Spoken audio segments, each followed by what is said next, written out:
March 3rd, 1943. Dawn breaks over the Bismarck Sea as Rear Admiral Masatomi Kimura stands on the bridge of his flagship, watching 16 vessels cut through waters the Japanese Navy considers their own.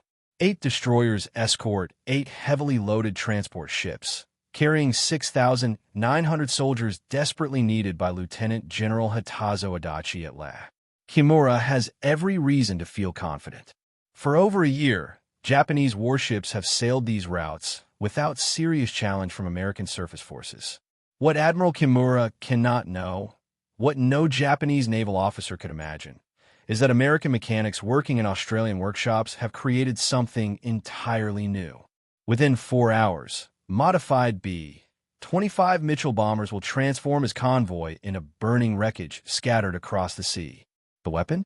8 50-caliber machine guns protruding from each bomber's nose like the fangs of a mechanical demon. Japanese confidence isn't arrogance. It's built on experience. Pearl Harbor, the Java Sea. Victory after victory has taught them that American high-altitude bombers can't hit moving ships, and their destroyers' anti-aircraft guns can handle any low-flying aircraft foolish enough to come within range. Captain Tamahara, commanding the destroyer Shirayuki, has sailed these waters multiple times. He's watched American B-17 flying fortresses drop bombs from altitude that rarely hit anything. He's seen torpedo attacks that require long, straight approaches, making the attacking aircraft perfect targets. The Imperial Japanese Navy has developed specific tactics for aerial threats. Rapid evasive maneuvers, concentrated anti-aircraft fire from multiple ships, fighter cover from the 11th Air Fleet based at Rabaul. These tactics work. They've worked so well that Admiral Kondo approved this convoy despite knowing the Americans would detect it. Japanese naval officers understand aerial warfare as a battle between ships and horizontal bombers or torpedo planes. Encounters where disciplined anti-aircraft fire and sharp maneuvering can defeat most attacks. Commander Yasumi Doi aboard the destroyer Tokitsuke's has drilled his gun crews relentlessly. They know how to concentrate their 25mm cannons on approaching aircraft, how to lead their targets, how to maintain steady fire even under attack. The convoy's defenses are formidable. More than 120 25mm guns, dozens of 13mm machine guns, the 5-inch dual-purpose guns of the destroyers. Japanese doctrine calls this an umbrella of steel, and it has proven effective shooting down or driving off American bombers on numerous occasions. But March 3rd, 1943 is different. The first American aircraft appear from the south around mid-morning. Lieutenant Commander Ikeda aboard the destroyer Asashio reports multiple contacts at medium altitude. It looks like a standard American bombing formation. B-17s and B-25s approaching at around 7,000 feet. Exactly the kind of attack the convoy has prepared for.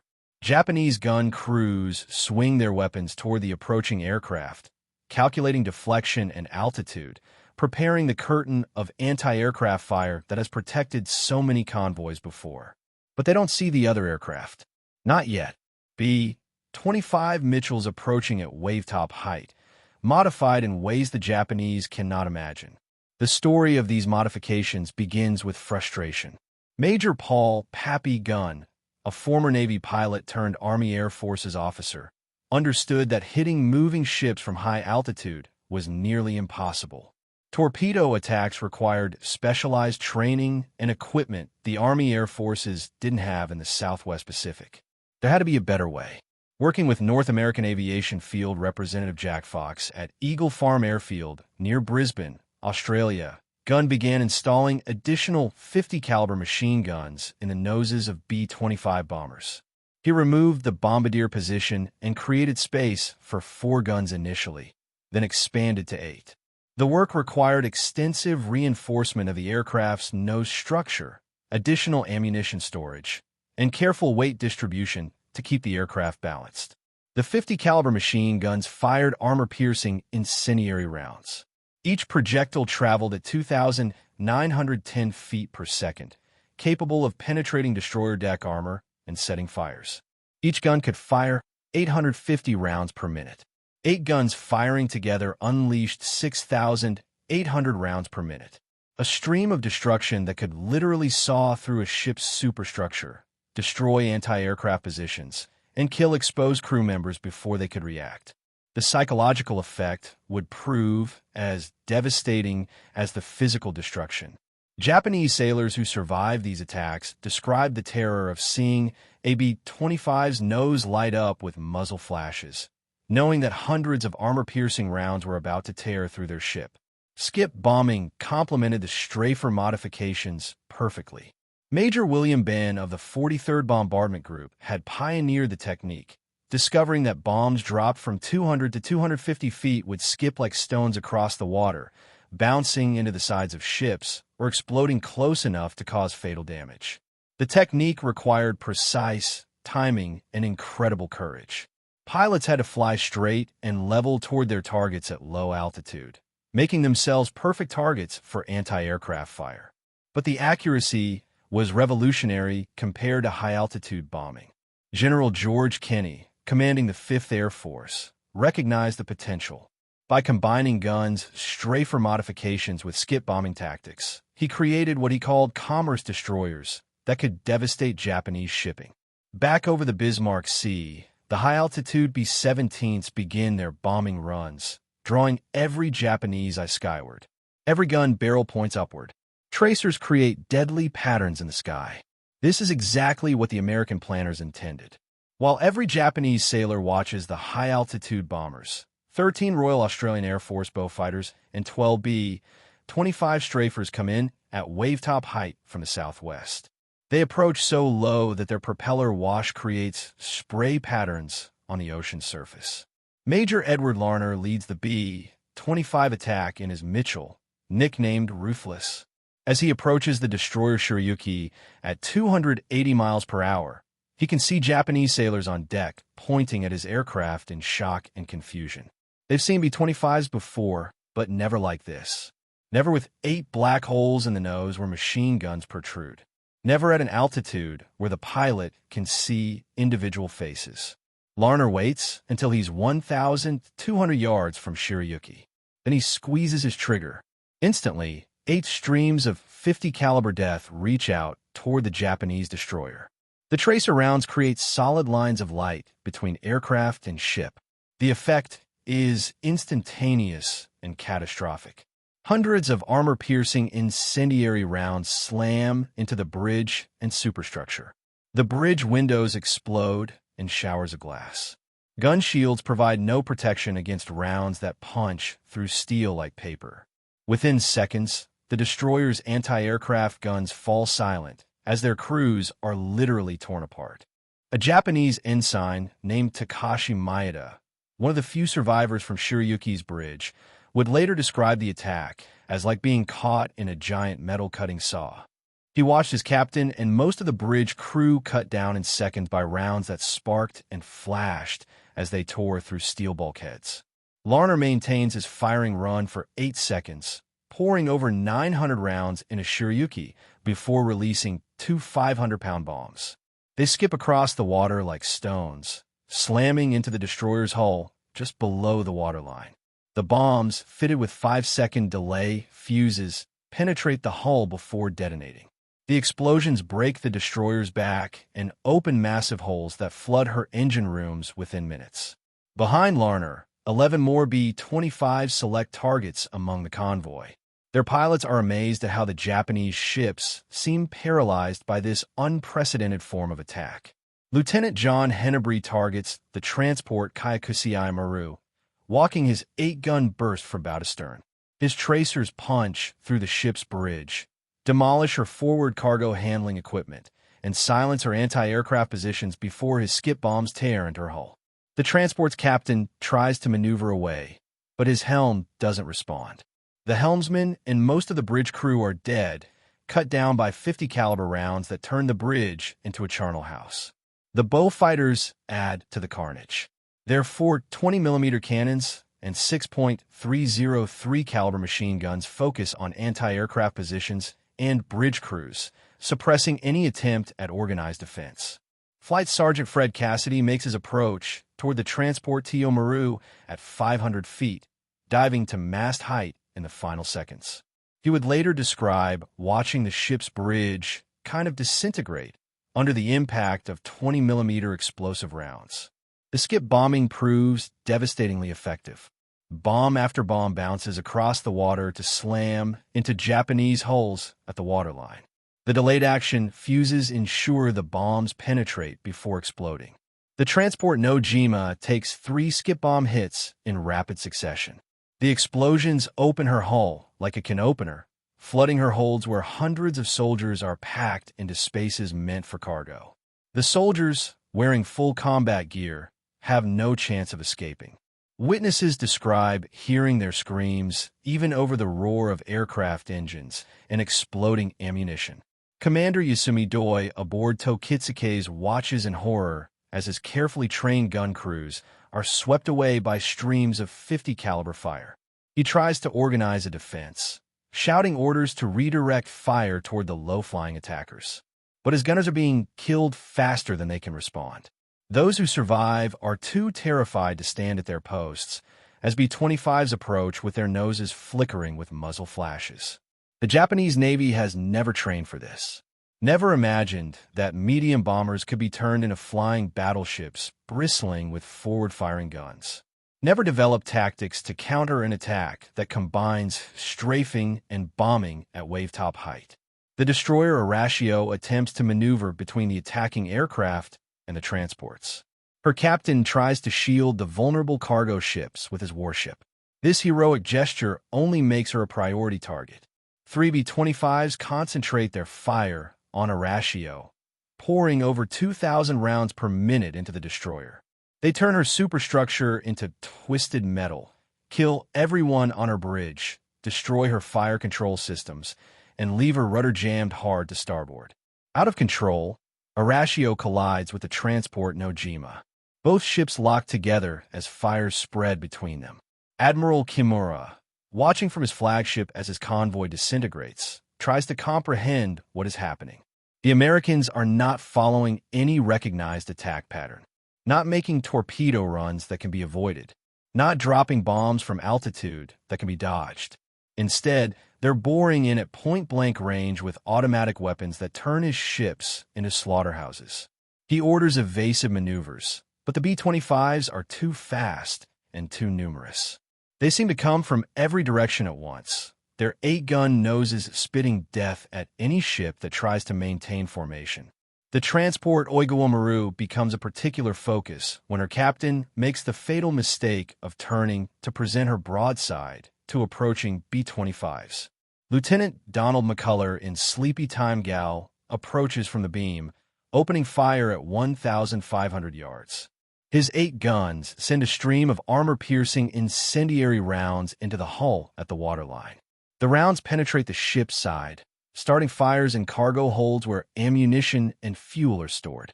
Secondary explosions blow out entire sections of her hull. McCullough's skip bombs finish what his gun started, breaking Oigawa Maru in half. She sinks so quickly that most of her 1,500 embarked soldiers have no chance to escape. The attack continues for only 15 minutes. But in that brief time, the carefully organized convoy becomes a scattered collection of burning, sinking wrecks. The destroyer Asumo, trying to rescue survivors from the water, is herself attacked by 2 B-25s. Their guns sweep her decks clear of personnel before skip bombs blow holes in her hull below the waterline. Japanese sailors in the water, thinking themselves safe from further attack, watch in terror as B-25s make strafing runs on lifeboats and swimmers. The American pilots are following orders to prevent any Japanese reinforcements from reaching New Guinea. By 10:15 a.m., as the last B-25 disappears toward the south, Admiral Kimura surveys the devastation. He realizes that the Imperial Japanese Navy has just experienced something that will fundamentally change naval warfare in the Pacific. Of his 8 transports, all are sinking or sunk. Burning funeral pyres mark their positions as they slip beneath the waves. 4 of his 8 destroyers are gone, including the Shiryuki. The surviving destroyers are damaged to varying degrees, their decks covered with dead and wounded, their superstructures riddled with 50 caliber holes. The human cost becomes apparent as surviving destroyers attempt rescue operations. The water is filled with bodies and debris, but relatively few living soldiers. Of the 6,900 troops who sailed from Naval, fewer than 1,200 will eventually reach land. Most are rescued by Japanese submarines that arrive after dark. The majority of the 51st Division has been destroyed, not in ground combat where they could fight back, not by naval gunfire where they might have had warning, but by modified bombers that turned their transports into death traps in minutes. Captain Tamahara, one of the few senior officers to survive, would later write that the attack was like nothing we had ever experienced or imagined possible. He described how the B-25s seemed to saw our ships in half with their concentrated firepower. The psychological impact on the Imperial Japanese Navy proves even greater than the physical losses. As news of the convoy's destruction spreads through the fleet, naval officers who had dismissed American bombing as ineffective are forced to confront a new reality. The Americans have developed a weapon against which traditional naval defenses are useless. The 850 caliber guns in each B-25's nose represent more forward-firing automatic weapons than most destroyers carry. And unlike ship-mounted guns, these weapons can be brought to bear with the speed and flexibility of aircraft. Japanese naval doctrine, based on surface engagements and traditional aerial attacks, has no answer for flying gunships that can destroy a convoy in minutes. Admiral Isoroku Yamamoto, Commander-in-Chief of the Combined Fleet, receives the report with visible shock. He understands immediately that Japan can no longer risk surface vessels in waters within range of American aircraft. The Navy's inability to protect even a heavily escorted convoy means that reinforcement and resupply of forward positions will become almost impossible. This effectively dooms Japanese garrisons throughout the Solomon Islands and New Guinea. Yamamoto orders an immediate review of convoy procedures and anti-aircraft defenses. But privately, he admits to his staff that there may be no effective counter to the American strafer bombers.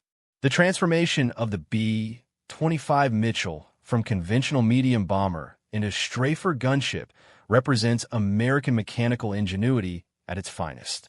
Born from the practical needs of warfare rather than pre-war doctrine, Pappy Gunn, working with limited resources in primitive conditions, created a weapon that proved more effective against shipping than purpose-built attack aircraft. Following the Bismarck Sea victory, B-25 strafers spread throughout the Southwest Pacific, appearing wherever Japanese shipping tried to operate. The 345th Bombardment Group, known as the Air Apaches, received B-25 strafers in August 1943.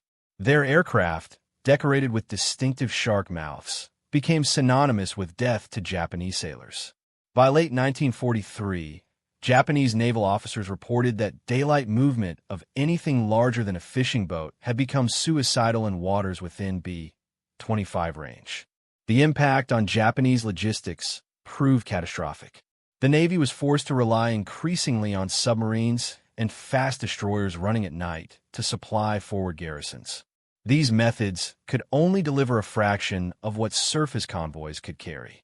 Japanese forces throughout the Pacific began to suffer from shortages of food, ammunition, and medical supplies. The garrison at La, which the March 3rd convoy was meant to reinforce, never received adequate supplies. It was eventually evacuated in September 1943, with soldiers forced to march through jungle and mountains. Casualties from starvation and disease were massive. Japanese attempts to counter the B-25 strafers proved largely ineffective. The aircraft's speed and firepower made them difficult targets for fighters, while their low-altitude attacks negated the effectiveness of heavy anti-aircraft guns. The Japanese developed new tactics, including suicide attacks by fighters attempting to ram B-25s. But these desperate measures couldn't stop the steady attrition of Japanese shipping. By mid-1944, the Japanese merchant marine had lost over 60% of its tonnage, much of it to B-25 strafers and skip bombing attacks. The crews flying these modified B-25s developed their own culture and traditions. They painted elaborate nose art on their aircraft, giving them names like Dirty Dora, Pappy's Pram, and Hell's Angel.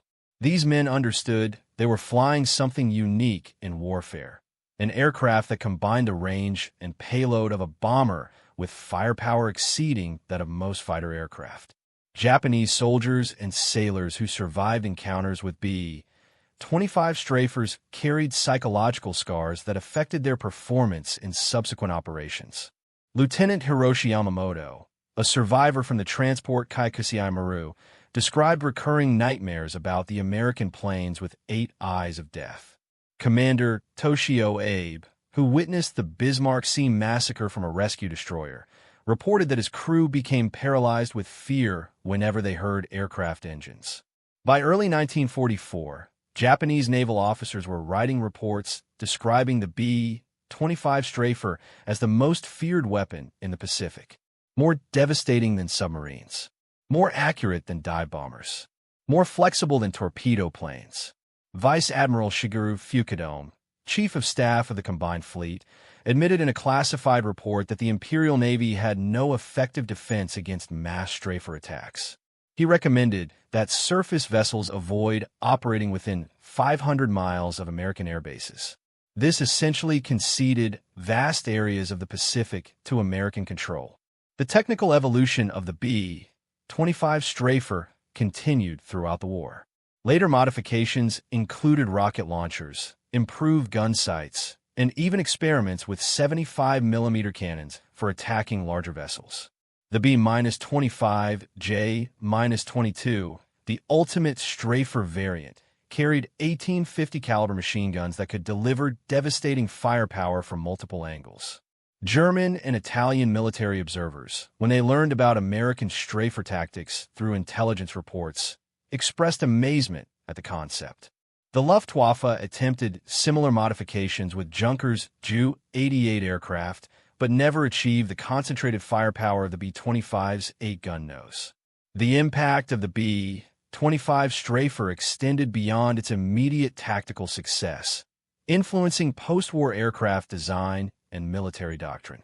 The concept of a heavily armed gunship proved so successful that it led directly to the development of aircraft like the AC-47 Spooky and AC-130 Spectre gunships used in Vietnam and subsequent conflicts. Japanese military historians writing after the war acknowledged that the B-25 strafer represented one of the most significant tactical innovations of the Pacific War, comparable to radar or code breaking in its impact. The inability to protect shipping from strafer attack accelerated Japan's defeat by preventing the concentration of forces for counteroffensives. The last B-25 strafer mission of World War II occurred on August 14, 1945, the day Japan announced its surrender. Aircraft of the 345th Bombardment Group attacked Japanese shipping in the Inland Sea. Even at the war's end, with Japan's defeat certain, the 8-gun noses proved their worth. The crews returned to find the war over, their unique weapon no longer needed. In the final analysis, the B-25 strafer stands as perhaps the most successful field modification in military aviation history. From Pappy Gunn's first experiments at Eagle Farm to the mass-produced B-25J with 18 guns, the strafer program demonstrated how innovation born from necessity can exceed anything planned by conventional wisdom. The 850 caliber guns protruding from the B-25's nose became a symbol of American determination and ingenuity, proving that in modern warfare, the side that adapts fastest often wins. The story of Japan's encounter with the B-25 strafer is ultimately one of technological surprise and tactical revolution, where assumptions about aerial warfare were shattered in 15 minutes over the Bismarck Sea. The Imperial Japanese Navy, proud inheritor of samurai tradition and victor at Tsushima, found itself helpless against mechanics from Texas and pilots from Kansas who turned bombers into flying buzzsaws. The 8-gun nose that Admiral Kimura saw approaching his convoy on March 3, 1943 represented not just a new weapon, but a new kind of warfare. one where innovation trumped tradition, and where a few modified aircraft could destroy an empire's ability to sustain itself.